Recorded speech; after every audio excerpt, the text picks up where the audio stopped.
A strong friend of the Global Forum on MSM and HIV, Chris Beyrer is a professor and director of Johns Hopkins Fogarty AIDS International Training and Research Program, director of Johns Hopkins Center for Public Health and Human Rights, and senior scientific liaison HIV Vaccine Trials Network. He's also the associate director for the Center for Global Health. Chris's research interests include HIV/AIDS, molecular epidemiology, China, Burma, Russia, Thailand, among other countries, are his areas of focus. Chris has published extensively in the areas of HIV and AIDS among men who have sex with men, the incarcerated, and drug users, and was the recipient of the Charlotte Silverman Fund Award for Epidemiology and Policy, Department of Epidemiology, Johns Hopkins School of Hygiene and Public Health. It's a great privilege for me to have Chris with us. He's going to share some very exciting results from his research. Chris, thank you for joining us. Thanks, Sid. Where's the... Okay. Well, thanks very much. Is this on? Yes. Yeah, okay, great. Good morning, everybody. And what I'm going to show you today, as soon as the slides appears,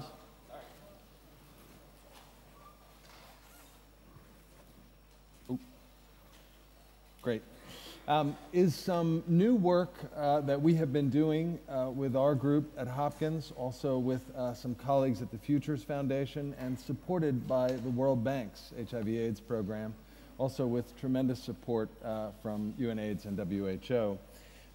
And it's really an attempt to look at where we are epidemiologically with these epidemics among MSM, and then to look at combination prevention approaches and to assess the impact of combination prevention approaches.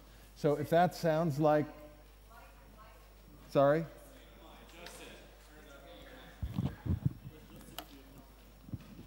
I feel like Madonna here, except she knows how to... knows how to use these things, and I don't. How's that? Is that better? Okay. So if that sounded like we're going to do some modeling and get into some mathematical approaches, the answer is yes. But don't worry, in the interest of the temperature in here, I've taken out all the calculations and the mathematical numbers. For those of you who are interested, we're happy to share that later.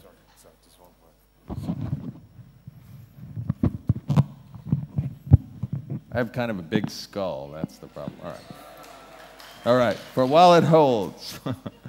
So where are we in 2010? Just quickly, I think we all know that we have, unfortunately, the evidence of multiple epidemics ongoing among MSM in developing countries. We also have a lot of new and emerging epidemics that have just been studied for the first time. And we are seeing, of course, resurgent spread of HIV in high-income countries among MSM. So that is all really bad news. In terms of responses, there's inadequate coverage, and coverage is really going to be the focus of this talk for prevention, treatment, and care. But we also have something of an inadequate toolkit. We really need some more preventive interventions, and hopefully we're going to hear about a couple of those at this conference. On the human rights front, I'll loop back to human rights at the very end, but let me just say, I think, as Michel Sidibe so eloquently said, there have been a number of tremendous advances in rights awareness and community empowerment, like all of you in this audience, in advocacy. But of course, we also are in a period, while these HIV epidemics are emerging or being documented for the first time, of tremendous pushback on MSM and LGBT issues and on the human rights effort. So here's some of the results and information about the global epidemiology. Basically, we reviewed whatever literature is out there now and available on HIV incidence and prevalence in MSM, risks for MSM, coverage of services, barriers to accessing healthcare and prevention services. And we also looked in some detail at the interrelationships between MSM outbreaks and those driven by injection drug use, because in Eastern Europe and Central Asia, there's quite a different picture of HIV that probably is important. We did this through systematically searching the medical literature. It's a classical search that was done by Steph Burrell of our group at Hopkins. We also did an electronic global consultation. I want to thank George Ayala and the Global Forum because we used the MSMGF network to access many of you in the audience, so thank you for sharing your information. And then we did a face-to-face consultation supported by UNDP and the bank in Bangkok this year. I won't go into all of this except to say that in the end, after doing a very exhaustive search, you can see in red here, oh, maybe you can't see, but what it says is that finally there were 133 prevalence studies in the recent literature, 130 unique reports, and altogether data from 50 countries. So what I'm going to show you is the results of the most recent of those. I'm not going to go into all of the regions and countries, but just to give you a feel for this, this is the data for South America. I'm going to focus a bit on Peru, so that's the second line down. The aggregate prevalence in MSM, the confidence intervals around those figures, the population prevalence in the general population, of which you can see across South America, the rates in general population samples are quite low. Virtually all of them under 1%. And then this ratio of the prevalence in MSM to the general population. And the bottom line for this region of the world is that MSM really are the predominant group at risk for HIV infection. So just to focus in on two important countries where there's reasonable data, here you're looking at Peru and Brazil. And what you can see is that general population prevalences among reproductive age adults happily are quite low in these countries, less than 0.5% in Peru. But among MSM, of course, substantial HIV infections, 13.8% prevalence in Peru among MSM, about 8% in Brazil, and some important taxonomic differences and risk factors. So, this is the region we're talking about, and really across that region, MSM are the principal risk group for HIV infection.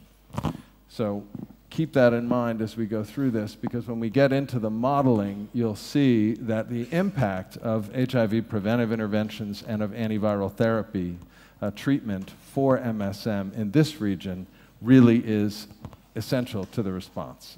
Without it, there really isn't a response. The second scenario that we looked at, and this again is pulling all the available data, is these injection drug use related epidemics in the former Soviet Union. Here you're looking at data from two important countries, Ukraine and Russia.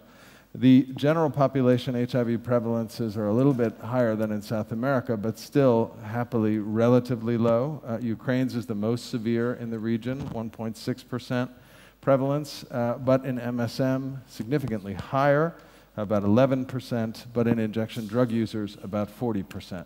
And of course, the great bulk of injection drug users are men, and there is some overlap between MSM and IDU. Again, that's going to really be important when we look at projecting the impact of interventions, and interventions also for drug users on that epidemic. So that's the region we're talking about, former Soviet Union.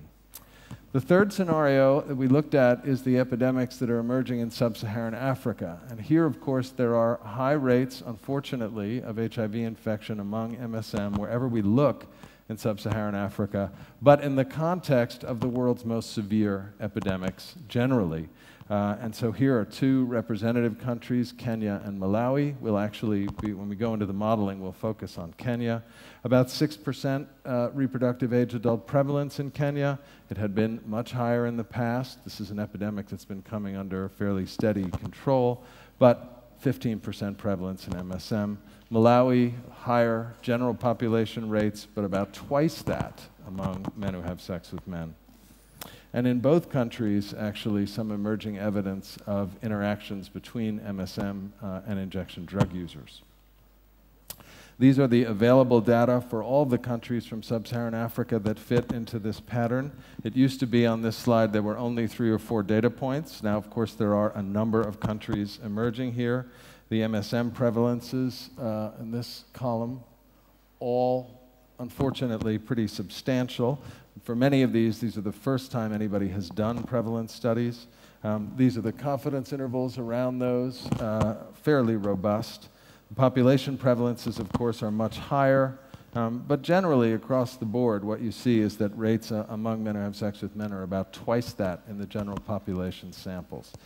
So there is, unfortunately, a lot of HIV prevalence, and this is the region we're talking about, sub-Saharan Africa. Now you can see, actually, that some of these scenarios don't fit exactly regionally, geographically, but generally speaking, they really do. Finally, there's South and Southeast Asia, complex epidemic picture where men who have sex with men, the heterosexual epidemic, including commercial sex, and injection drug use transmission all contribute to the HIV epidemics. HIV prevalence in Thailand, which is the country we're going to focus on, about 1.6% of reproductive age adults, so quite a severe generalized epidemic, but substantially higher prevalence again in MSM. And that's the region we're talking about. Okay, so responding to these epidemics, and the idea here is that we've tried to look at what responses ought to do fit to these 4 different epidemic scenarios. We have looked at the available interventions that are out there and used a modified grade approach to looking at that. Steph Baral from our group is actually going to be presenting this grading of the prevention packages in much more detail at an MSM session on Thursday, for those of you who are going to the main meetings. I won't go into it in detail here. But basically, what we're going to be modeling is a combination package that includes really some simple elements. The first is outreach with condom and lubricant, promotion and distribution. Other work that we've done in Africa and some other settings has suggested that, you know, believe it or not, in 2010, water-based or silicon-based lubricant is still a tremendous need in many countries. And of course, many of you are involved in organizations that do this kind of outreach, condom promotion, and distribution. The second is community-level behavioral interventions. There's been this recent Cochrane review of behavioral interventions for MSM, and it showed quite clearly that community-level interventions are more efficacious than individual-level ones, so that's what we've put into the model. And then thirdly, of course, is antiretroviral therapy. So a critical part of this is access to ARVs for HIV-positive men. So that's what's going into the package, and then for MSM IDU and the IDU epidemics generally, we're talking about harm reduction and access to substitution therapy. So that would be methadone, buprenorphine, and so forth.